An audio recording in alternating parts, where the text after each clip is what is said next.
கதை நேரம். அம்மன் அருள். தமிழ்நாட்டில் ஒரு சிறிய கிராம மருதம் என்ற ஊர் இருந்தது.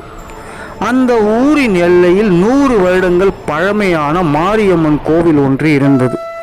அந்த கோவிலுக்கு ஒரு விசேஷம் இருந்ததுங்க.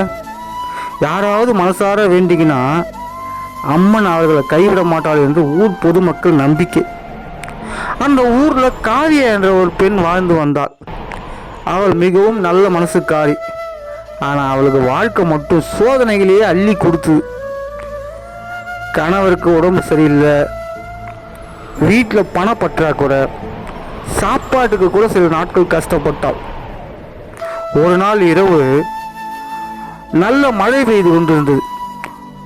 காவியா கோவிலுக்கு சென்று அம்மன் முன் மண்டியிட்டு, அம்மா, என் வாழ்க்கை ஏமா இவ்வளோ கஷ்டமா இருக்கு, என்னால் தாங்க முடியலம்மா, எனக்கு ஒரு வழியை காட்டு என்று கண்ணீர் மல்க அழுதாள்.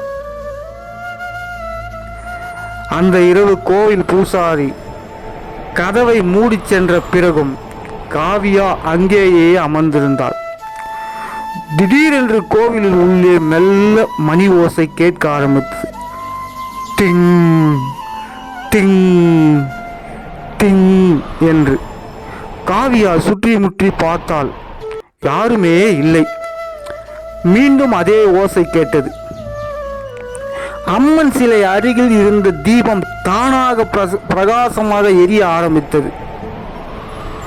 காவியா நடுநடுங்கி போனாள். ஆனால் மனதில் பயம் இல்லை, ஒரு அமைதி மட்டும் இருந்தது. அந்த நேரம் ஒரு மென்மையான குரல் கேட்டது. மகளே, கண்ணீரை விடு, நான் உன்னோட இருக்கேன்.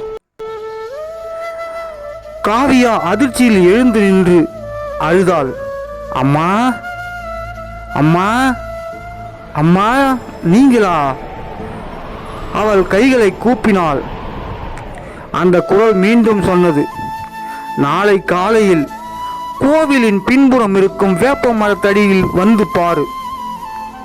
அதன் பிறகு அந்த சத்தம் நின்றது. தீபம் வழக்கம் போல் மங்கியது.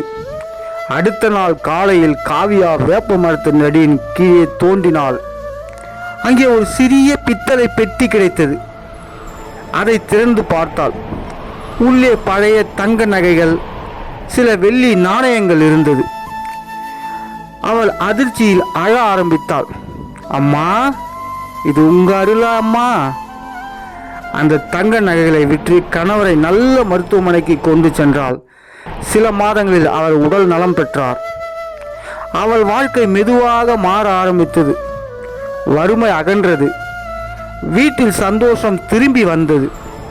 ஆனால் காவியா அந்த செல்வத்தை தனக்காக மட்டும் வைத்துக் கொள்ளல. அம்மன் கோவிலையே புதுப்பித்தாள். பசி கொண்டவர்களுக்கு அன்னதானம் செய்தாள். ஊரில் உள்ள ஏழை குழந்தைகளுக்கு புத்தகம் வாங்கி தந்தாள். ஒரு நாள் பூசாரி கேட்டார், காவியா, இந்த அளவு அருள் உனக்கு மட்டும் ஏன் கிடைத்தது தெரியுமா? காவியா மெதுவாக சிரித்தாள். எனக்கு தெரியாது சாமி. பூசாரி சொன்னார், அம்மன் பணத்தை தரமாட்டாள், மனசை பார்த்து அருளைத்தான் தருவாள். அந்த நாள் முதல் மருதம் கிராமத்தில் மாரியம்மன் கோவில் இன்னும் பிரசித்தி பெற்றது. இன்றும் அந்த ஊர் மக்கள் சொல்வார்கள், மனசுல உண்மையா அழுதா அம்மன் அமைதியா வந்து காப்பாற்றுவா. அம்மனை நம்பி அழைக்கும் மனசை ஒருபோதும் அவள் கைவிட மாட்டாள். இந்த கதை பிடிச்சிருந்தா லைக் பண்ணுங்க, ஷேர் பண்ணுங்க, சப்ஸ்கிரைப் பண்ணுங்க. நன்றி, வணக்கம்.